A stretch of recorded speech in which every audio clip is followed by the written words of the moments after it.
हाँ जी, नमस्कार दोस्तों, क्या हाल चाल। Welcome back to my new video. तो आज बड़े दिनों के बाद दोस्तों इस यूट्यूब चैनल के ऊपर क्वेश्चन एंड आंसर सीरीज़ को ला रहा हूँ। हाल ही में मैंने एक कम्युनिटी पोस्ट डाली थी जिसमें मैंने पूछा था कि भाई आप लोगों के जो सवाल है आप लोग पूछ सकते हो, और ज़्यादातर लोगों ने पता क्या पूछा है, मुझे यही पूछा है कि भाई ये बताओ कि शादी कब कर रहे हो, फाइनल डेट कौन सी है। तो आज के इस वीडियो में दोस्तों सारा कुछ कंफर्म करने वाला हूँ। तो चलो एक एक करके आपके सारे सवाल पिक करते हैं। तो सबसे पहला सवाल यहाँ पूछा है पहाड़ वाला ब्लॉगर भाई ने, और ये बोलते हैं रवि भाई जब आपने व्लॉगिंग स्टार्ट की थी तब लोग आपको देखकर क्या कहते थे और कितनी प्रॉब्लम का सामना करना पड़ता था। देखो यार, 2018 में जब मैंने ब्लॉगिंग स्टार्ट करी थी, खासकर विलेज से, और ऊपर से मैंने फैमिली ब्लॉग किए थे, तब की टाइम पे ना लोग थोड़ा ज़्यादा क्रिटिसाइज़ करते थे कि भाई तुम ये क्या दिखा रहे हो, फैमिली को दिखा रहे हो, अपनी प्राइवेसी को दिखा रहे हो। और उस टाइम पे थोड़ा ज़्यादा हेट देखना पड़ता था। ऊपर से जब आप लोगों के सामने व्लॉगिंग करने लग जाते थे कहीं पे, तो लोग ऐसे देखते थे कि भाई ये क्या कर रहा है, कहीं पागल वागल तो नहीं हो गया। तो सच बताऊं तो शुरू में बड़ी प्रॉब्लम्स फेस होती थी, लेकिन आज के टाइम पे भाई आपको पता है ज़माना कहाँ जा पहुंचा है। अब मियाँ बीबी भाई बहन फैमिली ब्लॉगिंग हर कोई करता है, मतलब ब्लॉगिंग ही ब्लॉगिंग। तो आज की डेट का अगर कंपैरिजन किया जाए उस टाइम से, तो भाई आज की डेट में बहुत ईजी हो गया है और सारे लोग सपोर्ट भी करते हैं। मतलब आज की डेट में अगर मैं सड़क में या फिर रोड पे खड़ा होके या रास्ते में कहीं व्लॉग बना रहा हूँ तो बंदे समझ जाते हैं कि भाई कुछ ना कुछ तो काम कर रहा होगा जो कैमरा के रिलेटेड है। लेकिन उस टाइम पे ऐसा होता था कि भाई है ये क्या कर रहा है। और मेरे गांव में तो मुझे बहुत सारे लोग ऐसे भी बोलते थे कि भाई अगर फ़ोन में बोलने से पैसे आने लग गए ना, फिर तो लंका है, फिर तो सारे ना बोलने लग जाए। तो फाइनल जवाब यही है कि शुरू शुरू में भाई क्रिटिसाइज़ करते थे लोग, दिक्कत होती थी, लेकिन आज के टाइम से कंपेयर किया जाए तो ऐसा कुछ नहीं है। उससे अगला सवाल पूछा है ABPP291 ने, और ये बोलते हैं कि रिया और पल्लू कौन सा कोर्स करते हैं, प्लीज़ इस क्वेश्चन को Q&A में ज़रूर लेना। तो PGDCA का डिप्लोमा कर रही है रिया, और पल्लू जो है वो 3 बार नेट क्लियर कर चुकी है, उसके बाद में JRF भी क्लियर करने की तैयारी में है। तो कुल मिला के रिया भी आने वाले अपने मतलब टेस्ट की तैयारी कर रही होती है, और पल्लू भी उसी चीज़ में लगी होती है। उससे अगला सवाल शिव गुर्जर भाई बोलते हैं कि भाई अगर यूट्यूब कल को बंद हो जाए तो आप अपनी ज़िंदगी में क्या करेंगे। यार भाई देखो क्या करेंगे, कहीं ना कहीं जाके जॉब कर लेंगे या फिर कहीं बाहर कमाने चले जाएंगे, क्योंकि अब आपको पता है फैमिली में हुए हैं पैदा, और आपको पता है स्ट्रगल तो करना पड़ेगा और कमाना तो पड़ेगा। खासकर ये हर किसी लड़के की कहानी होती है। तो यूट्यूब से अगर कुछ नहीं होता है, कल को यूट्यूब किसी हालत में बंद हो जाता है, तो भाई ऐसे में मैं भी औरों की तरह बाहर जाके स्ट्रगल करूंगा, क्योंकि हमारे पहाड़ों में या फिर घर के आसपास तो जॉब होती नहीं है। हो सकता है काफ़ी लंबे टाइम तक खेती बाड़ी करूं, लेकिन बाद में भाई कहीं आरे परे जाकर स्ट्रगल करना ही पड़ेगा। तो यही हो सकता है भाई अगर यूट्यूब बंद हो जाए तो। सवाल पूछा है शिव गुर्जर भाई ने, और ये बोलते हैं राम राम भाई, मेरे को ये पूछना है कि आपके होम स्टे के आसपास कोई घूमने की जगह है। तो भाई मेरे होम स्टे के आसपास घूमने की बहुत सारी जगह हैं, जैसे 84 टेम्पल यहाँ पे है, कुगती के कार्तिक स्वामी का टेम्पल यहाँ पे है, होली में बहुत सारी जगहें हैं, बहुत से टेम्पल हैं।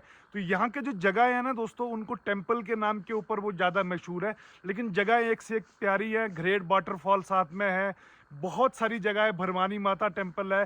तो लोग जो है वो ऐसी ऐसी जगह पे अगर घूमना चाहते हैं तो कभी भी आप होम स्टे में आ सकते हैं। ऐसा नहीं है भाई खाली होम स्टे में आपको पहाड़ी देखने को मिलेंगे, बाकी भी घूमने की बहुत सारी जगह हैं। उससे अगला सवाल पूछते हैं प्रशांत जी, और ये कहते हैं भाई आपका फर्स्ट यूट्यूब सैलरी का क्या रिएक्शन था, उस टाइम क्या करने का सोचा था। तो देखो यार, फर्स्ट यूट्यूब की जो मेरी सैलरी थी जब मेरे पास आई थी, उस टाइम पे मेरा रिएक्शन ऐसा था कि भाई हाँ, इतने साल मेहनत करने के बाद, क्योंकि 2-3 साल मैंने यूट्यूब के ऊपर दिन रात काम किया था, उसके बाद में 8 या 10 हज़ार बड़ी मुश्किल से सैलरी आई थी। और करने का इरादा कुछ नहीं था भाई, पहली सैलरी मैंने अपने माँ बाप के हाथ में दे दी थी, क्योंकि मेरे को उनको यकीन दिलाना था कि आपका बच्चा जो है वो ऑनलाइन कहीं पे पैसे कमा सकता है और ऑनलाइन वीडियो वगैरह बना के पैसे आ सकते हैं। तो मेरा पहला काम यही था, उनको ट्रस्ट दिलाना, जो कि मैंने किया। उससे अगला सवाल पूछते हैं अननोन पहाड़ी, क्या लगता है तुम्हारा चैनल किस वजह से डाउन हुआ और इसको सही ट्रैक लाने पर क्या करोगे। तो देखो यार, मेरे चैनल डाउन होने की वजह एक ही है, मेरा यूट्यूब चैनल के ऊपर इनएक्टिव रहना। मैं 8-8 महीने भी गायब रहा हूँ, मैं 6-6 महीने भी गायब रहा हूँ, और मेरे गायब होने का रीज़न एक ही था कि मेरी हेल्थ का बीमार पड़ जाना। अब देखो, जो चीज़ें मेरे साथ फेस हुई थी दोस्तों, उसको मैं अगर कैमरा के सामने बताता तो लोग बोलने लग जाते हैं कि बीमार होने की वीडियो दिखा रहा है, सिंपैथी ले रहा है, ऐसा कर रहा है, वैसा कर रहा है। तो मैंने इससे अच्छा समझा कि भाई इनएक्टिव हो जाओ, दूर हो जाओ, और जब हेल्थ ठीक हो जाती है उसके बाद आ जाओ। तो आज की डेट में दोस्तों कोशिश यही कर रहा हूँ कि रेगुलर वीडियोस डाल सकूँ और आप लोगों तक पहुँच सकूँ। बाकी अब आगे देखते हैं कि क्या होता है क्या नहीं। उससे अगला सवाल पूछा है सनातन बुराई ने और ये बोल रहे हैं कि तुमको किस चीज़ का पछतावा सबसे ज़्यादा होता है। तो यार देखो, आज से कुछ टाइम पहले मेरे को इंडियन आयुष मिनिस्ट्री ने बुलाया था डब्ल्यूएचओ के प्रोग्राम में। मतलब किसी भी यूट्यूबर को इतने बड़े लेवल पे बुलाना कि वर्ल्ड हेल्थ ऑर्गेनाइजेशन में जाके मेरे को काम दिया गया था कि आपको इंडिया को रिप्रेजेंट करना है। लेकिन अपनी ख़राब हेल्थ के चलते मैं उस प्रोग्राम में नहीं जा पाया। सच बता रहा हूँ, मुझे इस चीज़ का पर्सनली इतना ज़्यादा पछतावा होता है। मैं भाई अगर थोड़ा सा भी उस लायक होता ना, कि जैसे मान के चलो लंगड़ाते लंगड़ाते भी अगर वहाँ तक पहुँच सकता, तो मैं बड़े आराम से चला जाता। लेकिन सच बताऊँ तो कुछ कंडीशन ही ऐसी हो गई थी, देवी मंदिर, चेला, ये सब चीज़ें अगर आप जानते हो तो इन सब चीज़ों में चला गया था, जिसकी वजह से भाई मैं वहाँ तक पहुँच नहीं सका। और सच बताता हूँ, आज की डेट में अगर मुझे सबसे ज़्यादा कोई पछतावा होता है तो वो इसी चीज़ का होता है कि मेरे पास लाइफ में एटलीस्ट एक बड़े मंच पे जाकर परफॉर्म करने का मौका था, मुझे अपने भारत देश को रिप्रेजेंट करने का मौका था, लेकिन वो मैं नहीं कर पाया। लेकिन चलो, अब नहीं कर पाया तो क्या कर सकते हैं, शायद हो सकता है आप लोगों का प्यार और कृपा बनी रहे। अगले साल डब्ल्यूएचओ का जो इवेंट होगा उसमें शायद इंडियन आयुष मिनिस्ट्री मेरे को फिर से बुला ले। वहीं से इंस्पायर होकर तो मैंने ये शिलाजीत एंड ऑयल का बिजनेस स्टार्ट किया है कि आपको पता है इंडियन आयुष मिनिस्ट्री जो है वो आयुर्वेद से रिलेटेड ही काम करती है। इससे अगला सवाल पूछा है और यूनिवर्स ने, और ये पूछ रहे हैं कि रवि भाई, शिलाजीत खाने, अभी शिलाजीत की बात करी थी, इससे रिलेटेड सवाल भी आ गया। शिलाजीत खाने के क्या फ़ायदे हैं और अभी तक कितनी शिलाजीत आप सेल कर चुके हो। तो चलो, अब मैं क्या करता हूँ ना दोस्तों, यहाँ पे चैट जीपीटी ओपन कर लेता हूँ, क्योंकि चैट जीपीटी में ही जो है वो सारे के सारे क्लेम बताए जाते हैं कि क्या क्या फ़ायदे होते हैं इसको खाने से। एंड आप लोगों को भी बता देता हूँ, जितने भी लोग ये पूछते हैं या जिन लोगों को नहीं पता है, यार चैट जीपीटी के अकॉर्डिंग शिलाजीत एक प्राचीन आयुर्वेदिक पदार्थ है और इसको खाने का सबसे मुख्य फ़ायदा जो है, सबसे पहले तो होता है ऊर्जा और थकान कम करना, जो कि वीडियो में मैं अक्सर बोलता रहता हूँ। दूसरा काम होता है टेस्टोस्टेरोन बढ़ाना, जो कि जिम वाले लड़कों के लिए काफ़ी काम आता है। जब आप जिम कर रहे होते हो तो उस टाइम पे आपकी बॉडी के, अब टेस्टोस्टेरोन ही वो चीज़ होती है जो आपके अंदर दम होता है, जिसको जोर बोलते हैं, तो उसको भी इंक्रीज़ करता है। तीसरा इसका सबसे बड़ा फ़ायदा होता है एंटी एजिंग और प्रभाव। फुल्विक एसिड से रेडिकल्स बढ़ता है और कोशिकाओं को नुकसान से बचाता है। त्वचा, बाल, मगर यो मतलब यार बाल, त्वचा, आपके सेल जो डैमेज होने से बचाता है। तो कुल मिला के शिलाजीत को ये भी माना जाता है कि ये आपकी जवानी को बरकरार रखता है, आपके बाल वाल झड़ने से बचा लेता है। इस चीज़ में भी शिलाजीत एक्सपर्ट होता है। इसके अलावा दिमाग स्वास्थ्य और मेमोरी जैसे न्यूरो एक्टिव गुणों के कारण अल्जाइमर जैसी बीमारियां, टॉक्सिक प्रोटीन को कम करने में मदद मिल सकती है। मेमोरी, फोकस, ब्रेन हेल्थ, तो स्टूडेंट वगैरह जो है वो इस चीज़ के लिए लेते हैं कि उनकी ब्रेन मेमोरी जो है वो लंबे टाइम तक रहे। इम्यूनिटी और सूजन कम करना। अभी ये जो क्लेम है दोस्तों, ये सारे के सारे चैट जीपीटी के किए जाते हैं और बहुत सारे लोगों को ऐसा मानना होता है कि इसमें मैन पावर जो है वो बढ़ती है। बहुत सारे लोग इसको इसलिए खाते हैं कि इसके हड्डियों का जो दर्द होता है, जैसे कोई बुजुर्ग हो गए होते हैं, उनका दर्द दूर होता है। तो बहुत सारे फायदे होते हैं। तो अगर आप लोगों को भी ऑर्डर करना है तो सिंपली भाई आपका भाई बनाता है अपने हाथों से। डिस्क्रिप्शन में चेक कर लेना, पूरी वीडियो का लिंक पड़ा हुआ है कैसे प्यूरीफाई करता हूं।